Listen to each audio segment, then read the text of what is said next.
We live in an age of endless information.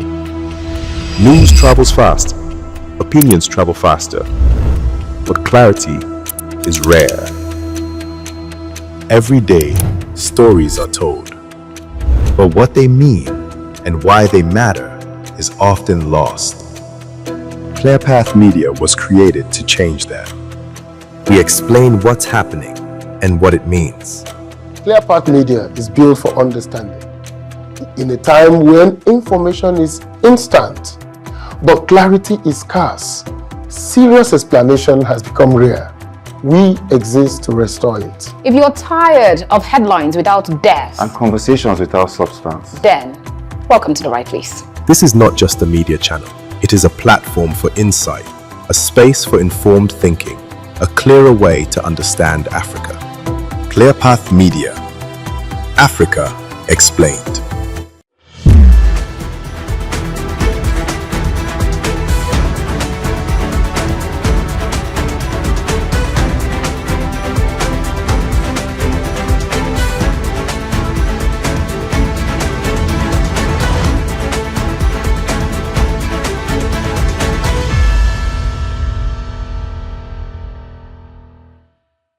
Clarity for a changing Nigeria.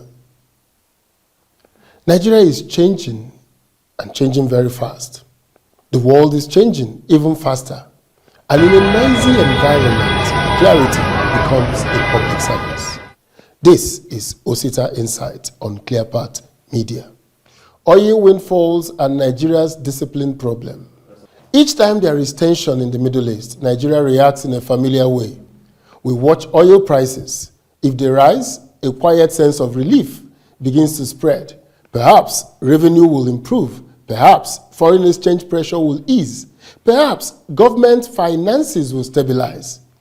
It is understandable. Oil still forms a large part of our public expenditure. When prices move upwards, it feels like oxygen entering a tight space. But if we are honest with ourselves, we know that this story has played out before, and not always with the ending we hoped for. Since the 1970s, Nigeria has experienced multiple oil booms. The 2000s saw crude prices climb steadily upwards. By 2008, oil was above $100 per barrel. Between 2011 and 2014, high prices persisted for several years. Those were not lean years. Revenue expanded significantly. Government spending followed. Commitments increased. Then 2014 happened. Global oil prices collapsed from above $100 to below $50 per barrel within months. By 2016, Nigeria was in recession, the first in over 2 decades. Exchange rates adjusted sharply, fiscal stress deepened, projects stalled. We told ourselves it was an external shock. Then 2020 arrived. COVID-19 brought another collapse in oil demand. For a brief period, global benchmark prices turned negative. Nigeria's revenue projection disintegrated almost overnight. Borrowing increased. Buffers proved insufficient. Again, we described it as global crisis. Both statements were true. They were external shocks, but what we rarely interrogate deeply is our internal pattern. When prices rise, we expand. When prices fall, we scramble. That is not our fate. That is discipline or the lack of it. The illusion of windfall, the word windfall, carries emotional weight. It suggests blessing, good fortune, reward. But oil windfalls are often deceptive. When global conflict pushes prices upwards, whether due to instability involving Iran, tensions, or broader geopolitical shift, it may look as though Nigeria has become wealthier overnight. Yet, nothing fundamental has changed in our productive capacity. We did not suddenly manufacture more goods. We did not suddenly diversify exports. We did not suddenly improve productivity. Prices moved. That's all that happened. Oil revenue is rent income determined by global markets. We do not control. Wars in distant regions, decisions by major producers, sanctions. These forces move prices. Prices move our revenue, but movement is not transformation. True wealth for a nation is built on diversified exports, strong manufacturing, and services, domestic refining, and value addition. So, stable macroeconomic management and institutions that can absorb volatility. That's what we need. A windfall, properly understood, is not prosperity. It is opportunity. What does opportunity provide? Time. Time to reform structural weaknesses without immediate crisis. Time to strengthen fiscal buffers. Time to reduce dependence on imports. Time to invest in infrastructure that raises productivity. Time to deepen value chains. But time is neutral. It can be invested or consumed. Nigerian history suggests that we often consume. Now, fiscal discipline is frequently misunderstood.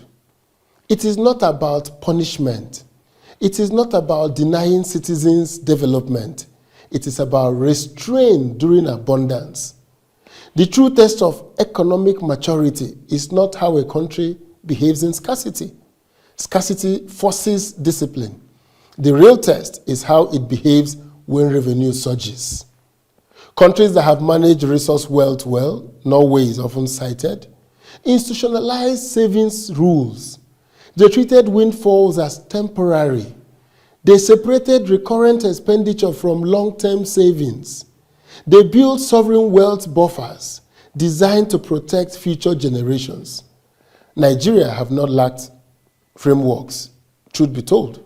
We created the excess crude account. We established a sovereign wealth fund.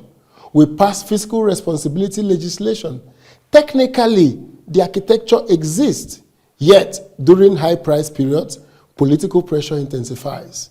States demand larger allocations. Recurrent spending expands. Salary commitments increase.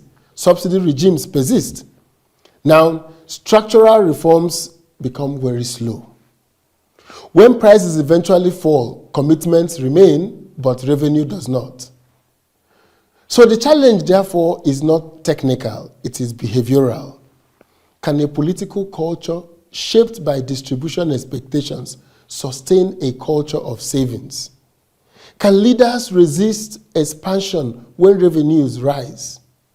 Can institutions withstand pressure during abundance?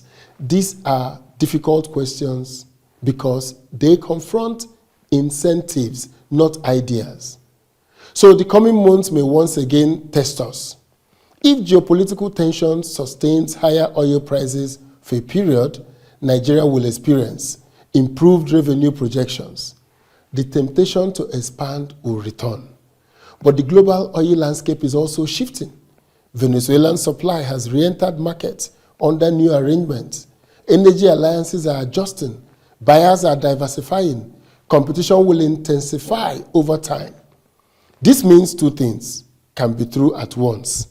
Prices may rise temporarily. Structural competition may increase long term. If we treat elevated prices as permanent income, we repeat the past.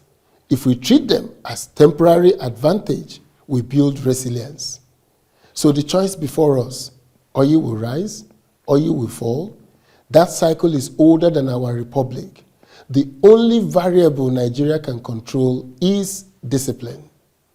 Discipline determines whether windfalls become buffers or burdens, whether opportunity becomes reform or complacency, whether the next downturn feels like shock or simply adjustment. The current geopolitical turbulence will eventually settle. Markets will rebalance, energy flows will stabilize. When that happens, the question will not be what Iran did or what the United States decided or what Venezuela supplied.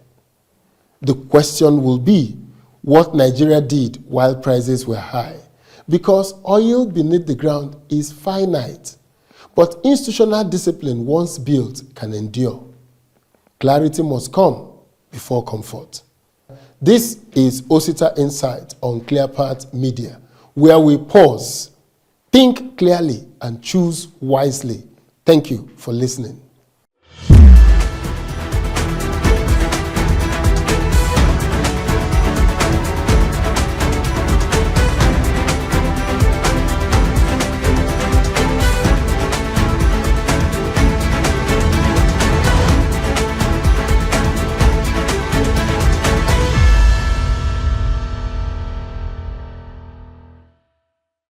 We live in an age of endless information.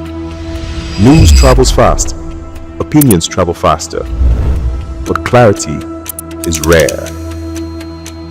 Every day, stories are told, but what they mean and why they matter is often lost.